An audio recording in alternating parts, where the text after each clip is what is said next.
আমরা যারা ফেসবুক থেকে ইনকাম করতে চাই, আমাদের নিজের কয়েকটি ভুলের কারণে কিন্তু আমরা মনিটাইজেশন পাই না, আমরা কিন্তু 1 টাকাও ইনকাম করতে পারি না। সো কয়েকটি ভুল সম্পর্কে আমি তোমাদেরকে জানাবো এখন। তোমরা যদি এই কয়েকটি ভুল করে থাকো, তাহলে কিন্তু 2025 সালে এসে মনিটাইজেশন পাবে না, 1 টাকাও ইনকাম করতে পারবে না। সো চলো তোমাদেরকে সেই ভুলগুলো সম্পর্কে জানাই যে তোমরা কী ভুলগুলো করতেছো। আর আমার চোখের সামনে কিন্তু তোমরা এই ভুলগুলো করতেছো, আমিও করেছি।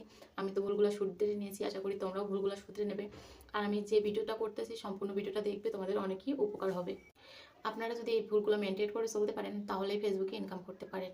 সো প্রথম ভুলটা হলো, অন্যের ভিডিওতে গিয়ে আপনারা কমেন্ট করে আসেন যে আমাকে ফলো দিন, আমি আপনাকে ফলো ব্যাক দেবো, বা আমি অ্যাক্টিভ আছি সবসময়, আমাকে ফলো দিলে সাথে সাথেই ব্যাক পাবেন। এই ভুলগুলো কিন্তু একদমই করা যাবে না, নাহলে ফেসবুক কিন্তু রেস্ট্রিক্ট মেরে দেবে আপনার পেজটিতে।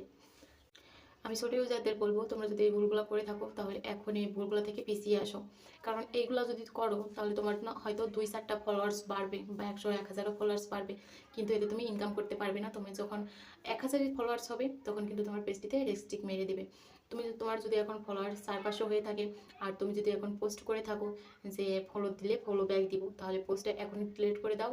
তাহলে আশা করি পরবর্তীতে তোমার যখন 1000 ফলোয়ার্স হবে, তখন হয়তো তোমার পেজটিতে রেস্ট্রিক্ট নাও মারতে পারে।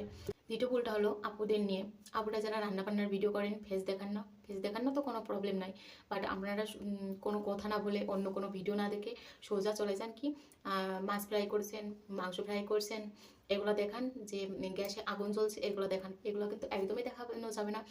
আপনি এই রান্নাবান্নার ভিডিওগুলো করুন, কিন্তু আগে আগে ভিডিওর আগে কিছু একটা অ্যাড করে নেবেন, বা 30 সেকেন্ড বা 40 সেকেন্ড বা 1 মিনিট কথা বলে নেবেন ভিডিওর সামনে এসে, তারপরে আপনি রান্নাবান্না শুরু করবেন। নাহলে কিন্তু আপনার পেজটিতে সমস্যা হতে পারে। অপরটি হলো শুধুই মিউজিক ভিডিও অ্যাড করা। তোমরা পেজে শুধুই মিউজিক ভিডিও ছাড়লে কখনোই রিচ হবে না, ভিউজ হবে না, আর ইনকাম করার আশা তো ছেড়েই দাও। সো আমি বলবো যে তোমরা মোটিভেশনাল কিছু কথা বলো, মোটিভেশনাল ভিডিও বানাও, অন্য ভিডিও বানাও, ঘোরার ভিডিও বানাও, সব ভিডিও বানাও, বাট শুধু মিউজিক ভিডিও বানানো যাবে না। ঘোরার ভিডিওতে কিন্তু শুধু মিউজিক লাগানো যাবে না, নিজের কিছু ভয়েস দিতে হবে। ফেসবুক কিন্তু সব কিছুই অরিজিনাল চাই। তুমি যে ফেক অন্যের ভিডিও ডাউনলোড করে নিজে লাগিয়ে দিচ্ছ, এটা কিন্তু একদম হবে না। কারণ ফেসবুক সবসময় নিজে চাই যে আমি যাকে মনিটাইজেশন দেবো, সে যেন ক্লিন থাকে, তার পেজটা যেন ক্লিন থাকে। সো এই অন্যের ভিডিও চুরি করে লাগানো, এটা কিন্তু ফেসবুক তোমাকে চোর বলে দিবে, তোমার একদম ফেসবুকে মনিটাইজেশন দিবে না। সো এইসব দিক থেকে সতর্ক থাকো। আরেকটি ভুল হলো, আপনারা শুধুই লাইভ করেন, প্রত্যেক দিনই লাইভ করেন। লাইভ করার নিয়ম কিন্তু সপ্তাহে 1 দিন, বা 10 দিন পরে 1 দিন এরকম, বাট প্রত্যেক দিন কিন্তু লাইভ করা যাবে না। আপনারা লোভে পড়ে যান লাইভ করতে করতে, যে আমি লাইভ করতেছি, আমার অনেকে লাইভে জয়েন্ট হচ্ছে, আমাকে স্টার সেন্ড করছে, আমাকে ফুল সেন্ড করছে। এগুলো করলে কিন্তু ফেসবুক থেকে সমস্যা হতে পারে, এগুলো একদমই করা যায়। আবার আমরা ছোটো ইউজাররা কী করি, সেই লাইভের ভিতরে গিয়ে পিন কমেন্ট হয়ে